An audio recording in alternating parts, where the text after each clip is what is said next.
Shanti, Shanti, Shanti. I, the pure consciousness, or the sense of self-awareness, would manifest the words of truth and the words of wisdom. Blessings to be on my listener, the one who herself, or it's say himself, has uncluttered from unnecessary drama and fog. Oh, the Brahman, oh, the eternity, oh, the boundless, oh, the limitless, lead us from darkness to light.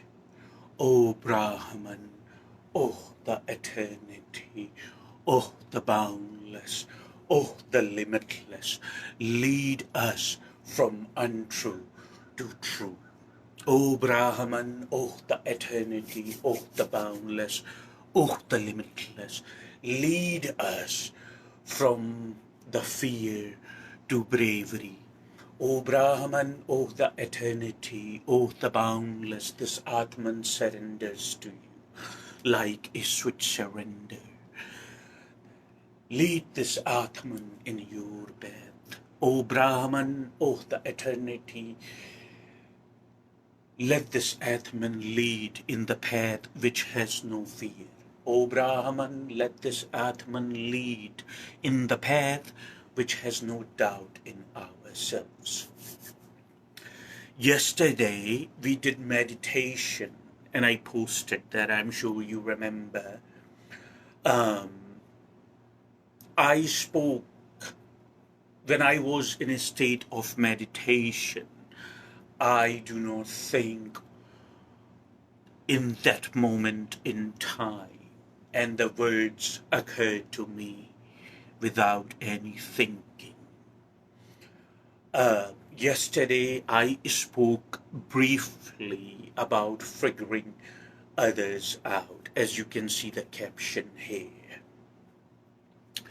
I've been working, as you know, quite a bit during the week. I have taken on a heavy project, so I've been working quite a bit during the week and putting quite a lot of hours during the week, which is a good thing. Independence and not depending on anyone is a brilliant freedom.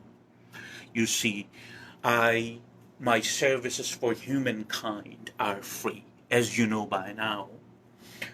And so I self-support myself and then some, which is a great thing. And I'm sure most people try to do the right thing.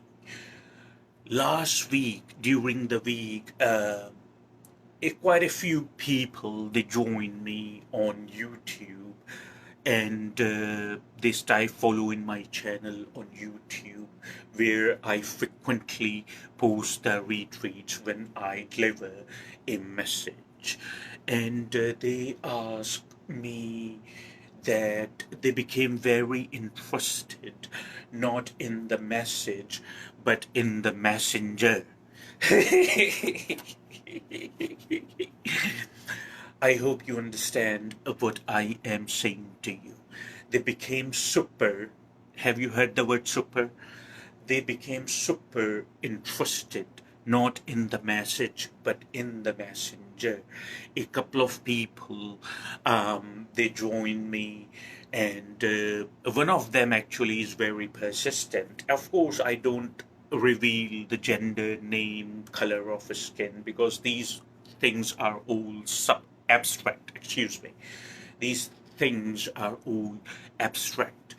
If it's not in nature, it's not in me. It does not serve any purpose. It does not play a practical role in our lives. And of course, out of respect and privacy, I never state or reveal any identification of a person, and I never will.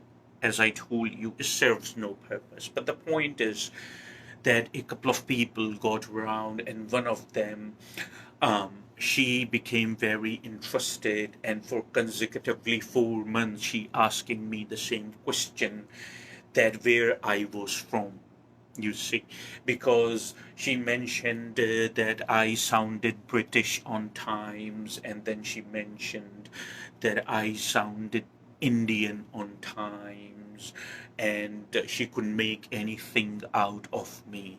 So to answer to that basically is you cannot make anything out of a mystic. You cannot figure a mystic out. That's one of the beauty of the mystic. And I explained also, I mentioned both countries, my qualifications from both countries, back in Britain and from India, and I mentioned both countries. But she keep asking the same question. So I said basically it's just not her, but most of the humans, I see that how they are functioning in the society. If you understand what I'm saying to you, most humans, I see they how they are functioning in the society. Something so useless they put a lot of efforts to, and something which is so useful, which is trying to figure ourselves out, they don't pay any attention or make any time, because once you figure yourself out, you figure everything out, because you perceive, remember we talked about that, you perceive everything in the reference of you. um, the second person also was very adamant to find out that where I was from. So I said that I need to deliver this message. It's important. It's creating, unfortunately, a lot of confusions among humans, because all the energy that human compasses, they put in so many useless things, and then they become very agitated, because after figuring somebody out, which is a delusion, but they think they have figured the person out, they put the labels and they draw opinions and they come to the conclusion. And from then and on, unfortunately, they look at that person in that context. They look at that person in that reference from that point of view that they have made. And the point of view they have made, they start expectations or hope from that person, and obviously others naturally do not meet the expectations, so they become very agitated, or they become um, passive aggressive, and they sometimes make face, and sometimes they give the silent treatment. Has not that happened to you? It has happened to everybody. It happens. It has a spread in every society like a cancer, you see, and it's creating, unfortunately, a lot of differences among humans. So it's important for us, for the yogis and the wise and the sages, to speak about it and bring some clarity in that. So first of all, what we are going to do, we are going to look that why there is a need to figure somebody out, you see.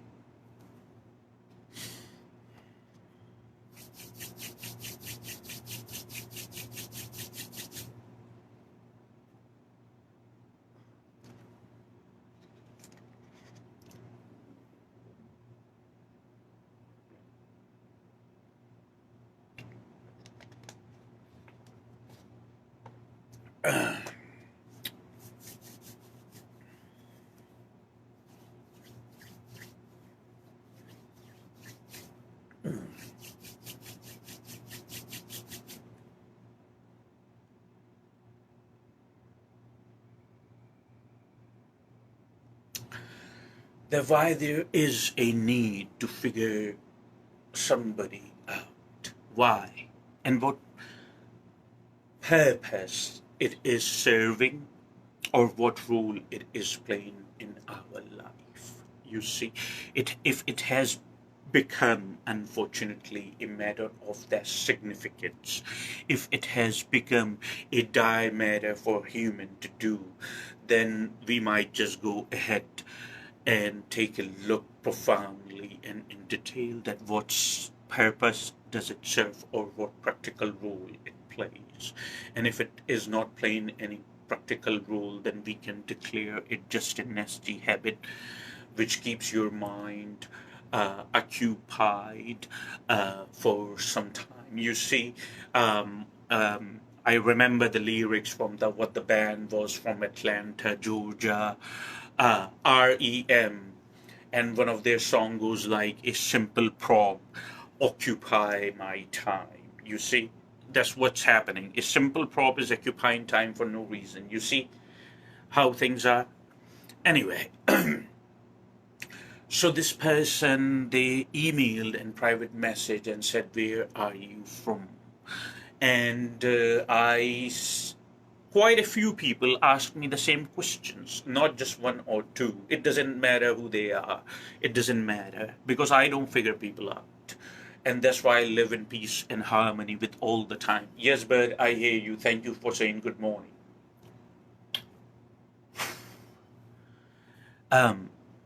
And so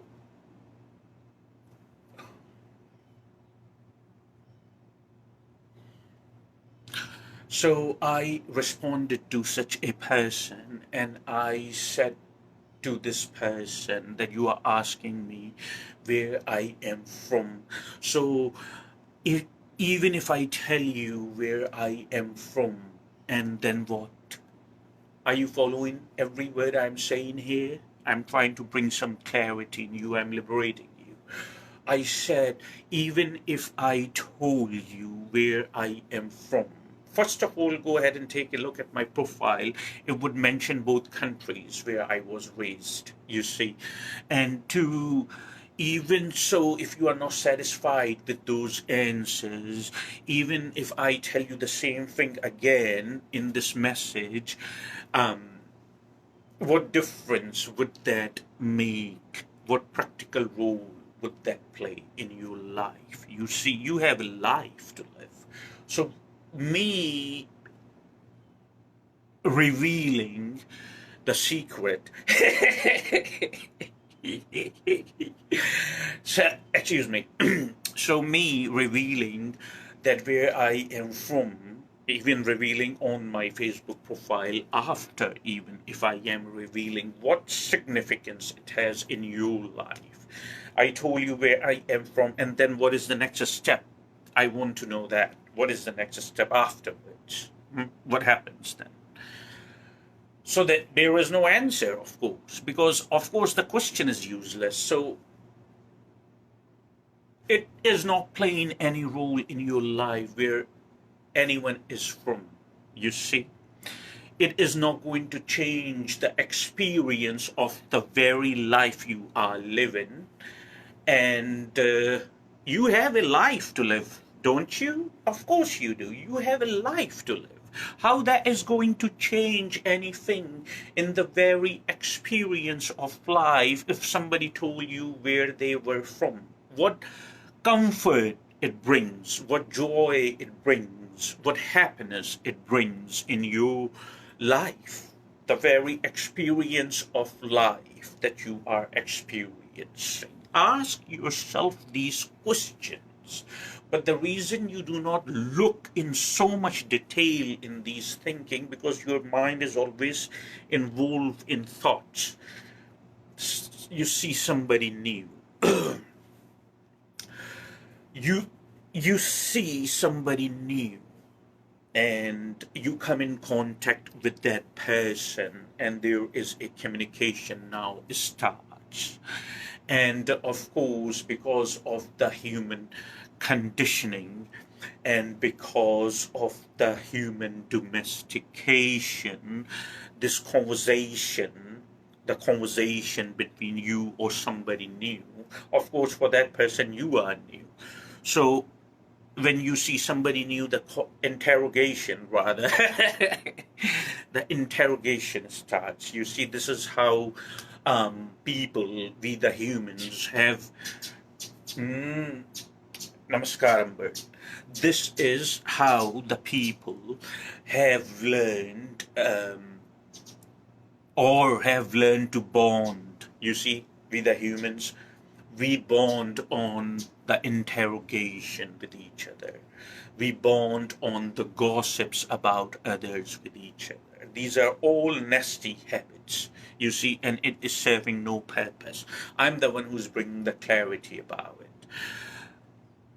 Figuring somebody out is not possible. Do you understand? Personally, I tell my followers when they get involved in the nasty habits that you can never know what inside someone. You understand what I'm saying? You can never know what is inside somebody. So quit trying to know and leave it alone. It's not serving any purpose, you see. It's not important for humans anymore that what they know, whether it's true or untrue. However, for me, it's very important. But for most humans, I would say it's not important whether the knowledge they have acquired, whether it's true or not true. Just knowing or having the knowledge makes them secure, isn't it? Isn't it what your problem is? Or most humans, that's how they function. So remember something, you can never know how somebody is. You can never know. When you try to figure somebody out, you already have a memory. You already have numerous conditions in your mind, numerous conditions that you have been told about a certain color, about how a person speaks, from the where the person is coming from. You have already made those standards provided to you by other humans around you, and you already have set parameters. So when a person comes, you ask, and after that you try to label and cage that person. But the problem with that is from then and on, you see that person that way, and it creates a huge distance among humans. And humans get passive aggressive, and humans unfortunately get resentful with each other because all they are doing, they are not figuring anyone out to its entirety. You understand? It's the limitation of your perception, is not the limitation of the person. Um, an object, when you look at a stone or a small pebble, if I set a stone right here and I look at it, I cannot capture the stone to its entirety. You see, I see where it's just one dimension of the stone that I see. I cannot capture the entire stone or any object to its entirety. Is that a fact or it's not a fact? Until unless I move it. It's a fact. Just like that, whatever the knowledge you have gathered and you try to look anyone through that knowledge, you just capture one small aspect of the being. You do not know the being through its entirety or the way the being is happening in the truth. You don't know. You just know what you want to know, or you just perceive what you think suits you.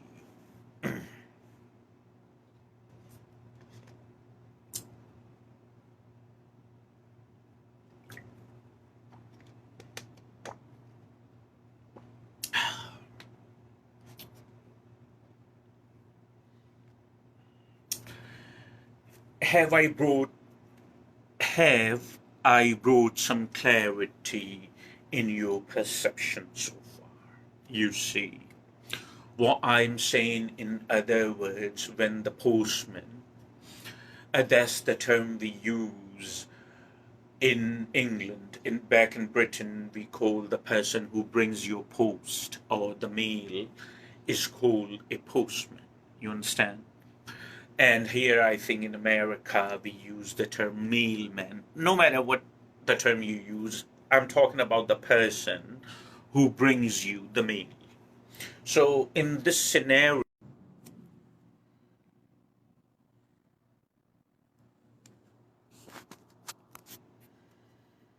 okay, I apologize for the delay, our broadband in the house, it kind of gave up on me. So all of a sudden, because of the bandwidth, I'm outside in the porch, in the back porch, and I'm delivering the message. So I had to stop the broadband and use my cell phone service because to I don't want to just finish the message or the video. It's very significant that I talk about it till the end. Okay. So what happens is in England, we call it a postman here. We call it a mailman. One way or another, we are talking about the person who brings the mail. When the person brings the mail to you,